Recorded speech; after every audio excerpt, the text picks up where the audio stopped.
Welcome to the Militia Gaming community, I'm Trigger, and this is the most broken car I've ever seen in a game. Let's go!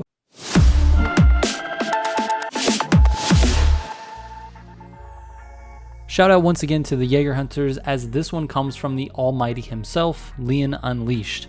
You can follow his insane driving over on his YouTube channel, linked in the description down below. I'm not sure if you noticed, but the last couple of videos have been builds from the community, so I'm actually going to be taking in your builds. I've got a form on my website, that's militiagamingco.com. If you have a build that you think is awesome and you want me to test it out, go to my website, militiagamingco.com, click on builds, and then scroll down and fill out the submit a build form. That'll come to me. If I like the build, you might get featured in a video just like this, and your build will be added to my Need for Speed Unbound spreadsheet. All right, let's get into this one. So this is an S+ build that will leave everything except another Regera in the dust. If you don't crash, it's a guaranteed win in multiplayer, and there's not a chance in hell the cops are going to catch you in solo mode. It's that dominant. It's actually so broken that it's worse than the RSR in the previous 3 games combined. Since the Need for Speed community is still building and testing though, I hope we find something to compete with this car, but it doesn't really seem that likely. What seems more likely is it to receive a huge nerf, and that also doesn't seem that likely given how infrequently Need for Speed games are updated. That being said, here is the full build. There's only one engine for it, so that's what you've got, and the engine parts are all elite. You need to choose the single elite turbo and the elite NOS bottle. For the chassis, you need the elite road suspension, the sport brakes, and the elite grip tires. For the drivetrain, the elite clutch, elite 1-speed gearbox that comes with the car, and the sport differential.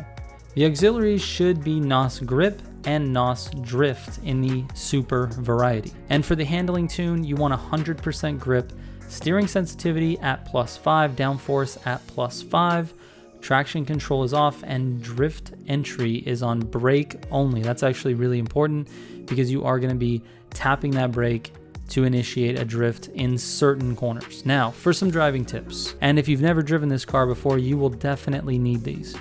First, at the launch, hang on, because it truly is a launch. Make sure you get the perfect start and immediately empty your full NOS bottle. Then for the corners, you need to grip as much as possible. That means slowing down with your brakes before you enter a turn. I know it's weird, but you gotta do it. It's the way you're gonna be getting all of your burst NOS, and this car is an absolute stud when it comes to getting burst NOS.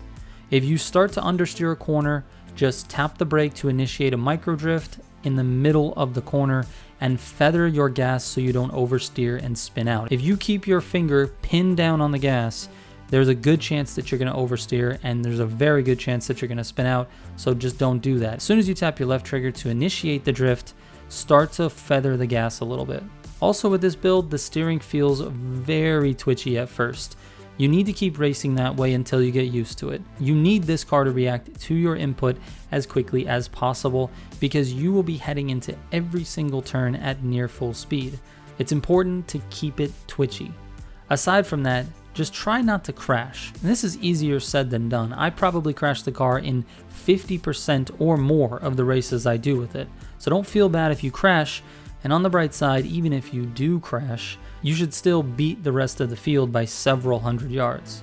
One quick thing about the meta cars in this game, because this is another one of those cars, I hope that Criterion finds a way to balance these cars without ruining the experience. This car is truly a blast to drive because of how fast and twitchy it feels. So far, it's the only car I've driven that feels like this, and it's almost like an adrenaline rush. My suggestion for them is to bring some of the other supercars like the Bugatti up to the level of the Regera instead of bringing the Regera down to their level. It's just my opinion, but I do love driving this car, so I hope they change it in that way instead of the other. Alright, enjoy the build courtesy of Leon Unleashed. Go check out his channel because he's one of the best drivers in Need for Speed. Shout out to all the Heat 5 members of the channel. I will catch you on the next one. Trigger out.